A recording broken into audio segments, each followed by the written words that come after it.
تجبيك parce que je sais pas ce qui se passe.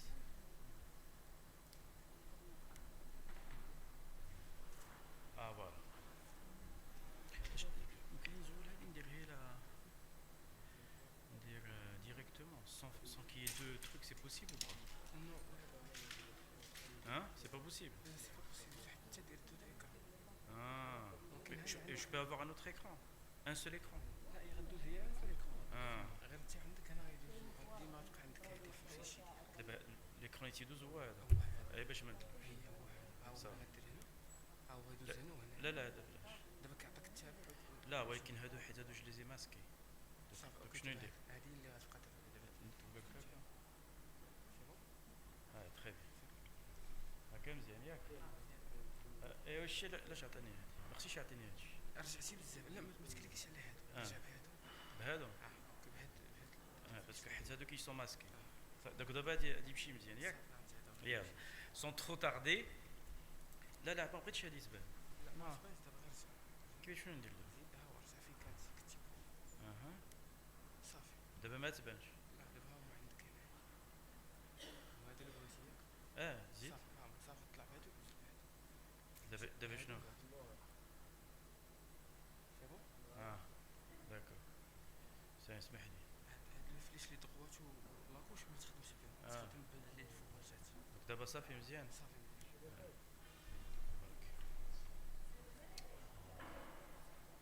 Yak. Bon, sans trop tarder, je tiens à remercier bien sûr le bureau de la MCC. Je crois que vous êtes fatigués, c'est la fin du congrès. Mais déjà, je vous félicite pour ce congrès riche et varié et pour le choix aussi de la ville de Dakhla. Donc, c'est déjà beaucoup d'émotion d'être ici. Je crois pour tout le monde, pour tout citoyen marocain qui vient dans le sud du Maroc, donc notamment à Dakhla et Lyon. Donc c'est un réel plaisir d'être parmi vous et tout le bureau, vous êtes tous des amis, ça fait longtemps qu'on se connaît de par la MECO et tout ça. Donc déjà, sans trop tarder, je pense qu'on est tous un peu à la bourre. Donc on va parler d'un sujet, on m'a demandé de parler d'un sujet qui est fort intéressant, qui est notre pratique quotidienne, qui est les douleurs pelviennes. Donc c'est une prise donc j'ai essayé, déjà j'ai eu un bug informatique, donc j'ai essayé de résumer les choses pour ne pas trop tarder. Donc voilà, donc le plus important dans ces douleurs pelviennes, c'est bien sûr c'est que la prise en charge soit rigoureuse parce que c'est des patientes qui viennent avec des douleurs, alors des douleurs assez importantes, alors que ça soit aigu ou chronique, et pour essayer de trouver un diagnostic assez précis et pour ne pas passer à côté je dirais d'un diagnostic qui peut être très grave et vital pour la patiente. Voilà, donc c'est un motif très fréquent de consultation en gynécologie. Ça passe, c'est bien. Donc motif très fréquent de consultation en gynécologie, que ce soit sur le plan aigu. Et sur le plan chronique, regardez, c'est 10% des consultations en gynéco, 40% de célioscopie. Avant, on faisait assez facilement de célioscopie quand on ne comprenait plus rien. Et on faisait en quelque sorte des célioscopies diagnostiques. Mais aujourd'hui, ça se fait de moins en moins. De moins en moins, pourquoi? Parce que les explorations deviennent de plus en plus précises, nos radiologues deviennent de plus en plus performants. Et on arrive à trouver le diagnostic et poser le bon diagnostic. Et on essaie de staffer nos dossiers pour ne pas passer à côté d'un diagnostic, je dirais, qui peut être grave, comme j'ai dit tout à l'heure. Donc, de temps en temps, ça nous arrive de faire ça arrive, dans certains cas rares, heureusement, de faire des hystérectomies. Et regardez, c'est à peu près 15% de femmes de 15 à 50 ans. Donc, il faut une certaine rigueur dans la prise en charge de ces douleurs pelviennes. Il faut bien interroger nos patientes. Et après, ça dépend dans quel contexte on est. Est-ce qu'on est dans un contexte obstétrical? Est-ce qu'on est dans un contexte gynécologique pur ou à ce moment-là, comme la région pelvienne est une région riche, comme a dit tout à l'heure, comme a dit tout à l'heure sur le plan pelvipérinéologie, je dirais la prise en charge du prolapsus. Donc vous savez, il y a la vessie en avant, il y a l'utérus au milieu, il y a le rectum en arrière, et c'est innervé par un plexus qu'on appelle le plexus hypogastrique. Et donc dès qu'il y a quelque chose qui bouge, dès qu'il y a une annexe qui grossit, dès qu'il y a une trempe qui se gonfle, c'est clair que tout ce plexus hypogastrique est sollicité. L'inflammation qu'il y a autour fait qu'il y a de la douleur, D'accord? une prise en charge assez rigoureuse, et surtout dans la chronicité. Quand il y a de la chronicité, ben, il y a de la souffrance. Quand ces douleurs pelviennes chroniques comme l'endométriose par exemple, ben, c'est des patientes qui peuvent souffrir et souffrir énormément. Et là, de temps en temps, la prise en charge peut être très difficile pour le choix thérapeutique pour ces patientes-là. Surtout pour le problème parce que tout à l'heure on a évoqué le nerf pudendal. Effectivement, de temps en temps il y a de l'endométriose qui va là-bas, ou là des patientes multi-opérées, des adhérences autour de ce nerf qui passe dans le canal, qui est le canal d'Alcock, et là vraiment ça donne des douleurs assez importantes et qui peuvent être extrêmement difficiles à prendre en charge. Donc il y a un retentissement, il y a des répercussions sociales, arrêt de travail, souffrance et tout ça.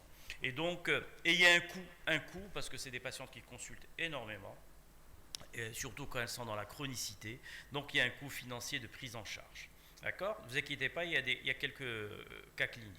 Donc, la prise en charge peut de temps en temps être difficile pour trouver la cause de ces douleurs pelviennes. Donc, il faut un bon examen clinique, les explorations assez rigoureuses, et bien comprendre un petit peu la physiopathologie du symptôme pour essayer de sortir le tiroir qui va nous donner le diagnostic.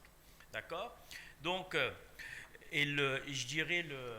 la chose la plus importante dans cette prise en charge de ces algies pelviennes, qu'elles soient aiguës ou chroniques, c'est de ne pas surtraiter nos patients. C'est-à-dire, de temps en temps, on peut éventuellement, et c'est vrai, il y a longtemps, je me rappelle quand j'étais interne, ça nous arrivait de faire des célioscopies, des célioscopies diagnostiques, et en fin de compte, on ne trouvait rien.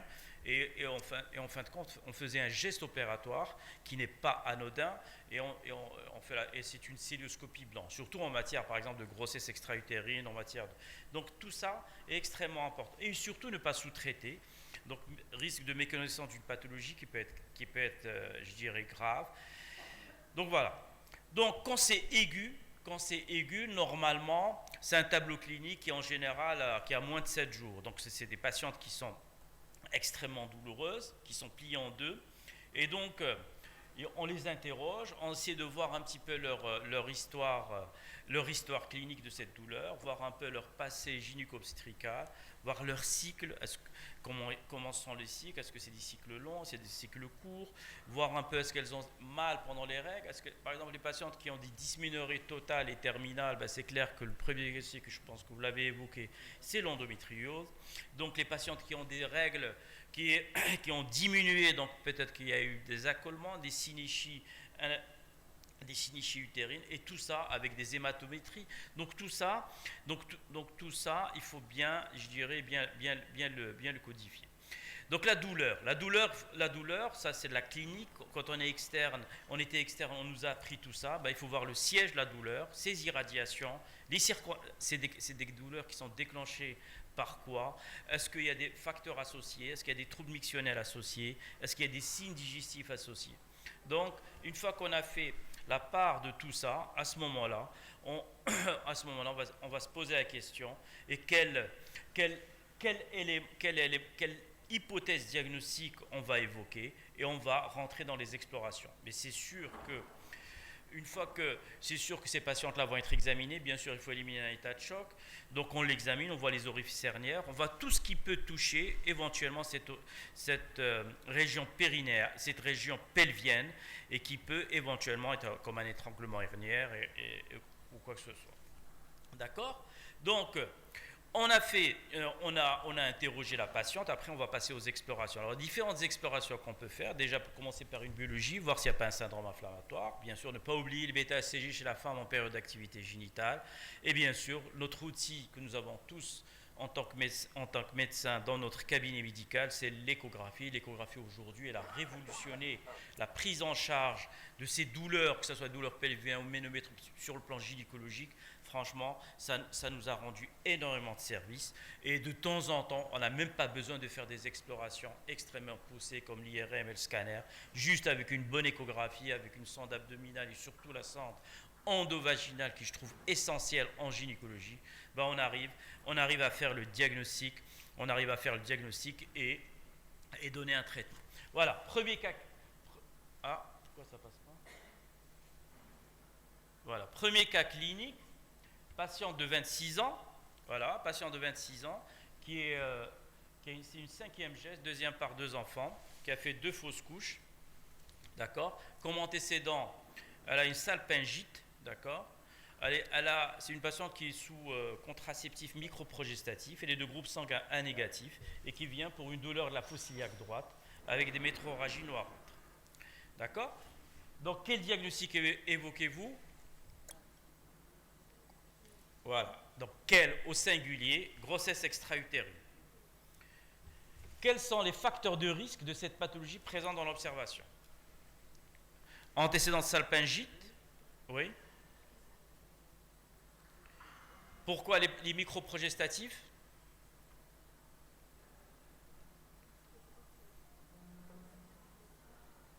Voilà, donc ça ralentit le péristatime tubaire, d'accord. Quoi d'autre comme facteur de risque? La fausse couche, parce qu'une fausse couche qui se complique peut entraîner une endométrite, donc une infection.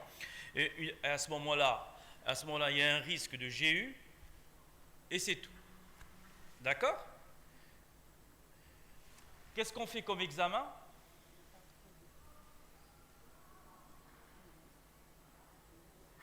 Elle est dans votre cabinet, vous faites l'écho, oui. Bêta-HCG qualitatif, quantitatif? Qualitatif, est-ce que tout le monde est d'accord pour le qualitatif?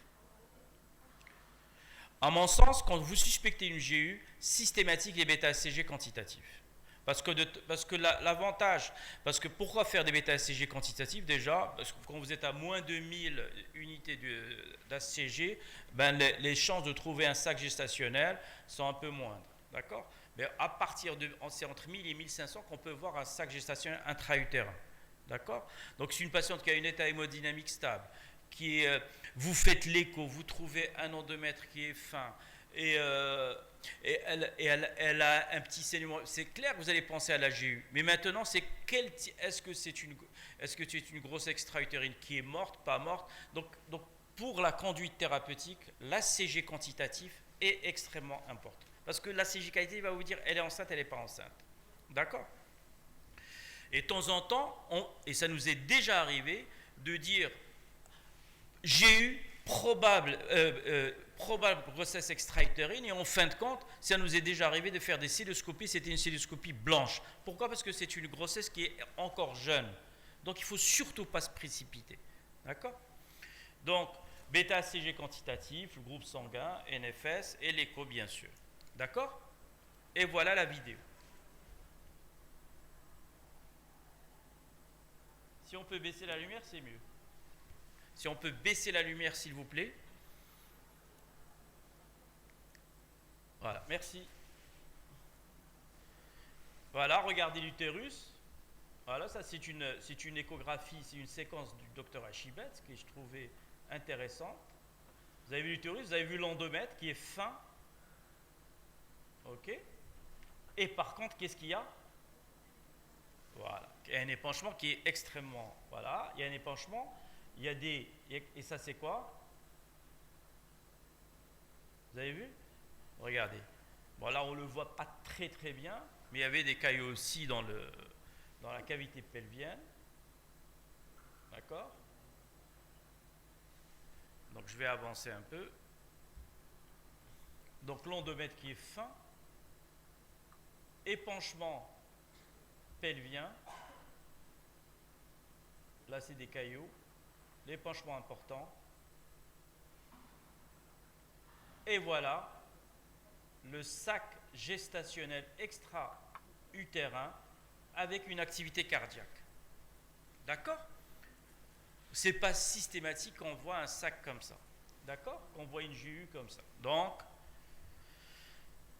Donc diagnostic, c'est sûr, c'est une grossesse extra. Maintenant, qu'est-ce qui reste? La prise en charge. Qu'est-ce qu'il faut faire? Donc cette patiente, déjà, elle était en état de choc. Donc l'hémorragie était importante, l'épanchement était important. Maintenant, la question, quels sont les signes indirects échographiques de la GU? les signes indirects échographiques de la GU. Quels au pluriel? La vacuité utérine, vous êtes d'accord? L'hémopéritoine, c'est un signe indirect. L'hématosalpinx, c'est un signe indirect. L'endomètre épais. Mais par contre, le sac gestation extra-utérin, c'est un signe direct. D'accord? Donc voilà. Donc les signes indirects, c'est les quatre dessus. Alors, quels sont les différents traitements qu'on peut proposer à la patiente dans le cadre d'une prise en charge d'une GU?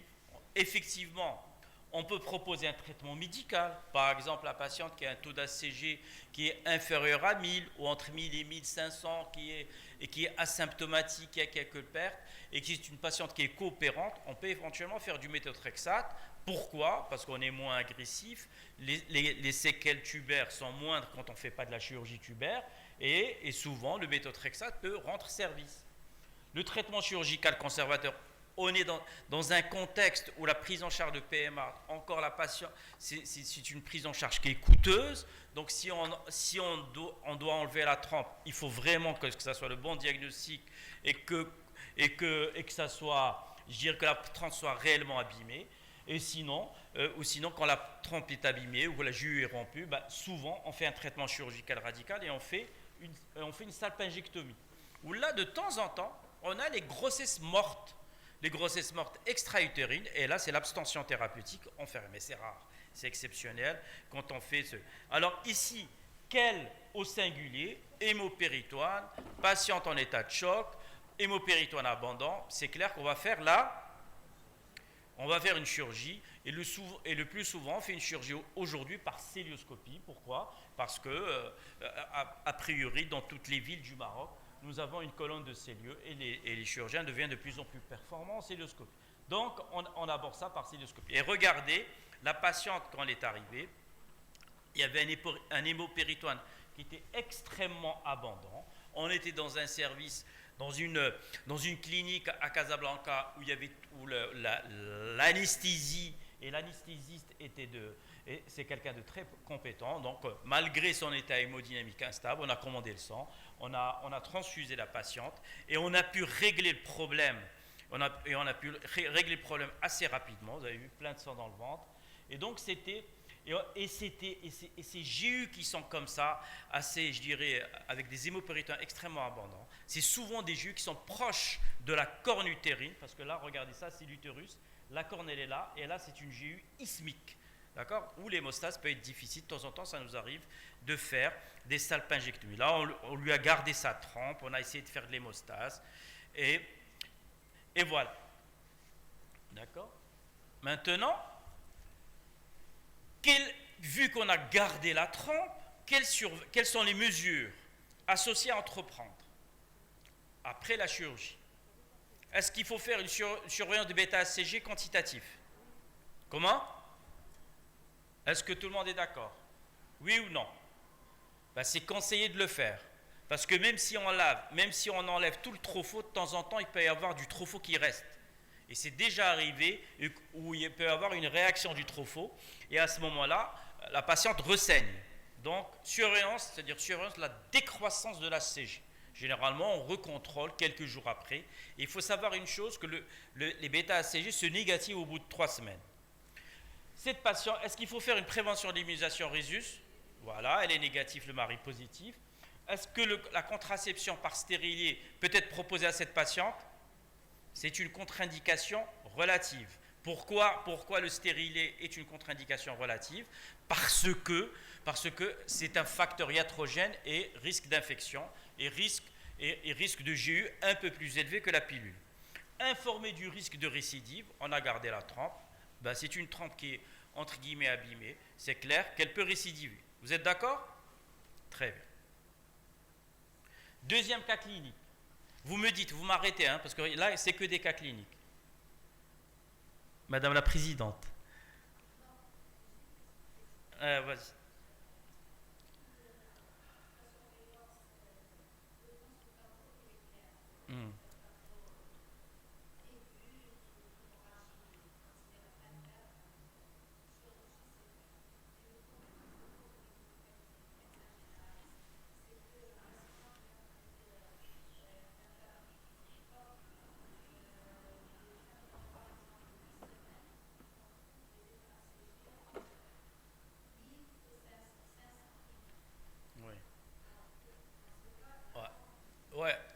vous avez un taux d'ACG quantitatif qui est inférieur à 1000, et bien sûr pas d'image latéro-utérine vue à l'échographie, pas de sac gestationnel intra-utérin, et vous avez dans votre tête... Ouais, mais les semaines, on s'en fout des semaines. C'est le plus important, c'est le taux d'ACG quantitatif. Le plus important, c'est le taux d'ACG quantitatif, le tableau clinique et les signes échographiques. C'est ça le plus important. Parce que les semaines, c'est toujours difficile. La patiente, elle oublie sa DDR ou la DDR n'est pas extrêmement bien précise. Donc le plus important, c'est son tableau clinique. Est-ce que c'est un tableau clinique bruyant ou pas bruyant? Son état hémodynamique, taux d'ACG quantitatif. Quand vous avez un ACG quantitatif supérieur à 1005 en écho endovaginal, normalement, on devrait voir un sac gestationnel intra-utérin. Si vous êtes inférieur à 1000 et cette patiente, elle est asymptomatique, ou là, il y a quelques pertes noirâtres, qu'est-ce que vous faites? Vous recontrôlez l'ACG au bout de 2 à 3 jours, quantitatif. 2 à 3 jours, vous recontrôlez. Pourquoi? Parce que ça double en 48 heures. Normalement, la grossesse extra-utérine, l'ACG a du mal à doubler en 48 heures. Pourquoi? Parce que le trophoblaste, il est parce que la physiologie est extrêmement importante. Parce que le tropho, il est au niveau de la trempe. La trempe, ce n'est pas comme la cavité, ce n'est pas la bonne expansion, ce n'est pas l'hypertrophie. Donc, ce qui fait que la sécrétion sera moindre. Donc, vous avez 500 et ça va augmenter à 700, 800. Donc, vous allez avoir un ACG qui augmente difficilement. Autre signe qui peut aider, nous, on dose la progestérone. On peut doser la progestérone. Quand vous avez une grossesse évolutive, la progestérone est supérieure à 25. Quand vous avez une grossesse qui est suspecte de GU, la progestérone est entre 5 et 25. Une grossesse morte, la progestérone est inférieure à 5. Et surtout la clinique. Donc, vous avez recontrôlé 600, 700.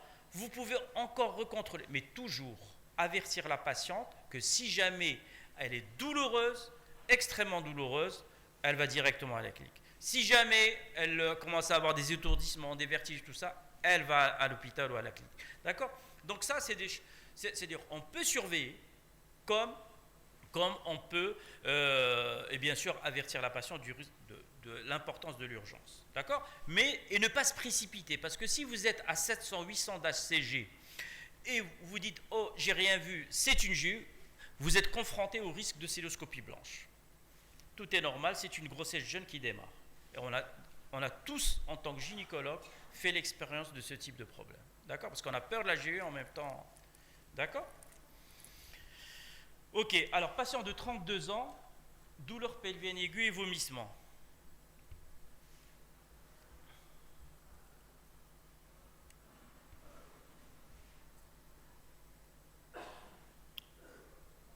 Vous m'arrêtez, hein, si je dépasse... Il faut m'arrêter, hein, s'il vous plaît. Voilà, l'écho, l'image échographique. Donc vous avez déjà une image circonscrite avec une vascularisation qui est périphérique. Voilà. Et il y a une grossesse. D'accord? Et grossesse. Donc vous avez un sac gestationnel avec un embryon à l'intérieur, et vous avez cette image qui est là, qui ressemble à quoi? Voilà. Alors, une fois, je vous dis, 7.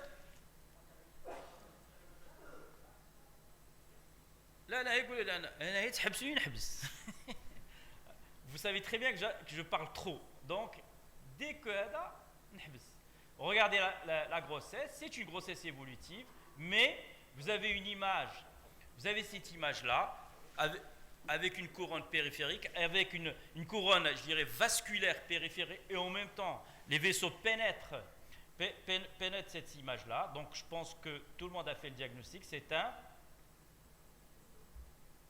un fibrome chez une patiente enceinte. Donc, c'est un fibrome dont l'architecture est modifiée. Donc, c'est un fibrome qui est en nécrobiose. C'est pour ça qu'elle a mal, cette patiente. D'accord?